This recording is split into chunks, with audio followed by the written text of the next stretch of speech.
I've wanted to get into the world of 4x5 large format for a while now. After being mesmerized by the size of 6x7 negatives, large format was almost a must. With so many different camera choices out there, the classic speed graphic came into my life after a chance encounter in a thrift store, and it felt like it was almost meant to be. Today I'm going to expose my first sheets of film with it and try and share my process and experience for anyone else looking to make the jump. The truth is, I was already planning on buying a Crown graphic, and coming across one in a thrift store for $50 was incredibly lucky. The speed graphic may not be as capable as some of the higher end 4x5 cameras, but it still checks a lot of the boxes, and you can't beat the price. I'm starting work on a new portfolio over the next couple of months, and I want to shoot it on 4x5 film. My goal right now is to expose a few sheets of film, make sure that the camera works properly, and get a feel for the results before moving ahead any further. So today I'm here at this abandoned motel, and this is one of the first places I wanted to visit for this project. I did shoot here a few years ago, but I've really been meaning to come back and capture it on film. And now that I'm here, this place has actually gone to shit over the last couple of years, so it's going to be interesting today trying to find something to shoot. But regardless, I figured it'd be a good place to come with the speed graphic to shoot a few test frames before diving into things. For anyone who is unfamiliar with the speed graphic, it was manufactured by Graflex, a camera manufacturer based out of Rochester, New York, and it saw huge success throughout a portion of the mid-20th century. The speed graphic was unique in that it has both a focal plane and an in-lens shutter. These cameras are still very much performers and can be had for very reasonable prices. So the camera that I ended up purchasing is called a Speed Graphic Model 1000, and this camera actually doesn't have a focal plane shutter, only an in-lens shutter. Graflex also made a version called the Crown Graphic, which also didn't have a focal plane shutter, and that's the camera that I was after in the first place. So this Model 1000 actually ended up working out perfect. So when it comes to operation, these cameras are pretty simple. Folded up, it's basically a box.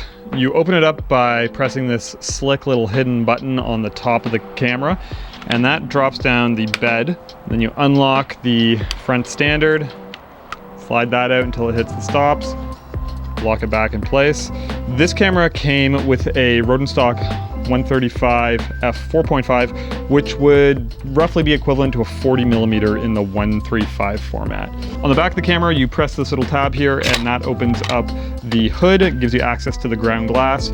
You focus using the small wheels on the front bed of the camera while looking through the ground glass. Once everything is good to go, you would fold this hood back up, insert your film holder in behind the ground glass, pull your dark slide, cock the shutter, set your aperture, and fire. So as I mentioned before, I picked this camera up in a thrift store, and luckily enough, it was in fairly good condition. The biggest thing that I had to do was disassemble the lens and give it a good cleaning, but I'm still not 100% sure if it's going to work or not. These cameras are pretty low tech though, and the biggest thing that you have to look out for are that the bellows are light tight and that the shutter speeds are accurate. I checked both of them to the best of my abilities, and I'm fairly confident that they're going to be fine, but time will tell.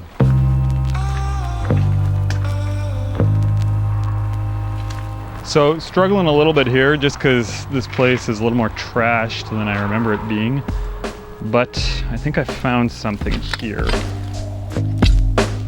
So that is kind of cool over there. I think that could make for a pretty neat composition, but I'm definitely not going to go in there because the floor is currently non-existent in the corner and I don't want to end up in there. So I'm going to try and rig something up from the outside of the window here.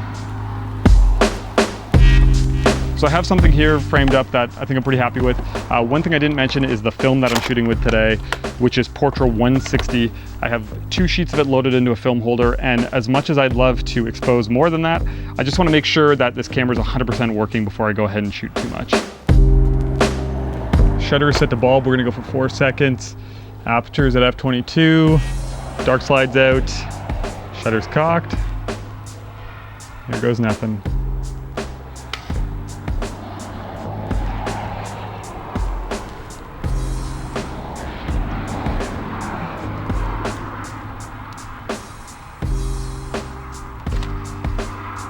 And the cable release stuck. Go figure. So that means that was probably about a 10-second exposure, which should be fine, but we'll see. As much as I wanted to shoot 2 different frames today, I think I'm gonna go ahead and redo this one with the proper exposure. Okay, so cable release is still giving me issues. It's still jamming, so this isn't ideal by any means, but I'm just gonna have to trip the shutter by hand and hope there's no camera shake. So, we'll see what happens. Go ahead and get rid of the dark slide.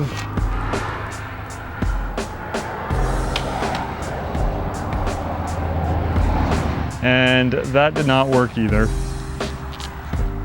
Okay, so I loaded 2 more sheets of film because that last one definitely is not gonna work.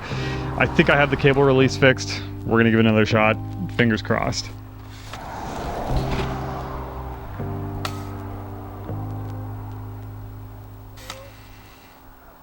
That one's good.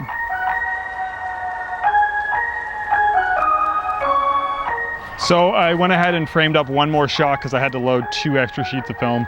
And I gotta say, the strangest thing for me so far is composing with this camera, because everything on the ground glass is actually upside down and reversed. So that's something that's gonna take some getting used to.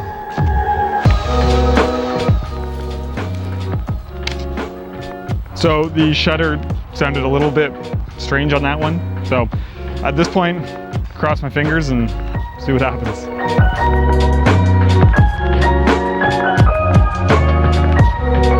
Okay, so just finished up. That's 4 sheets of film exposed.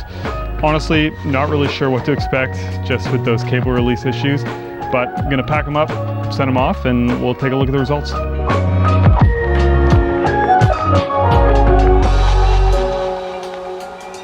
Okay, so the scans are back, and the good news is right off the bat, other than those cable release issues I was having, the camera itself seems to be working perfectly, which is awesome. Both of the images turned out pretty much how I'd hoped, and I don't really see any strange imperfections going on in any of the negatives, which is great. So I'm still waiting on an Epson V800 that I ordered so I can scan 4x5 at home, but I did have these scanned on a FlexTight, except not at full resolution just because there were some technical difficulties. But even still at this lower resolution, I'm getting image sizes of around 7,000 pixels on the wide by around 5,500 pixels tall, which definitely cuts it for now. So let's go ahead and take a closer look at this first image, which was the interior. And I gotta say, my initial reaction when I saw this image is that I was pretty impressed. I mean, considering the age of the camera and the lens, the detail in this image is pretty fantastic, and I'm sure it only gets better the larger you go with the scan. You start to lose a little bit of sharpness around the edges of the frame, but I mean, really that's to be expected with a lens of this age. There also is a little bit of flare coming in from the window over here. But for me, that's part of shooting with an older camera like this, is embracing its unique characteristics. I really think that if you're looking for flawless performance, then you pretty much have to just go and invest in a newer camera with newer optics. I gotta say too that I'm also pretty impressed by the shadow detail in this image. If you look over here, there's this bright white door, and it's being lit by the window here. It's fairly close to it, and obviously there's still a lot of detail in it. And then you go over to the closet here into the far back corner where there's obviously almost no light, and you can still see detail in the image. So that's pretty impressive as well. Okay, so let's jump into the second image. Again, pretty impressed by the detail in this image, especially up here in the motel sign.